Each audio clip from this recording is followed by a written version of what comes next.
আমি আমার মেয়েকে যে ওটসটা খাওয়াই বা যেভাবে খাওয়াই সেটা আমি বেশ অনেক দিনের জন্যই রেডি করে রাখি, কারণ বারবার গুঁড়ো করা সম্ভব হয় না। তার জন্য যেভাবে আমি রেডি করে রাখি সেটা আমি তোমাদেরকে দেখিয়েছিলাম। তো তোমরা সেটা দেখার পরে অনেকেই জানতে চেয়েছো যে ওটসটা আমি কিভাবে ওকে খাওয়াই।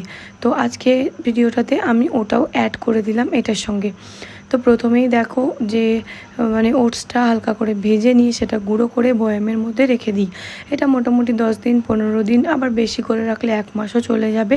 তো এরকমভাবে আমি রেডি করে রেখে দিই, তাতে বারবার কোনো ঝামেলা হয় না। তো তারপর এখানে জল হালকা গরম করে ওর মধ্যে একটুখানি ফর্মুলা মিল্ক দিয়েছি। তো এইটার সঙ্গে ওটসটা 2 চামচের মতন দেবো। তো দিয়ে এটা একটুখানি ভালো করে মিক্স করে দেবো।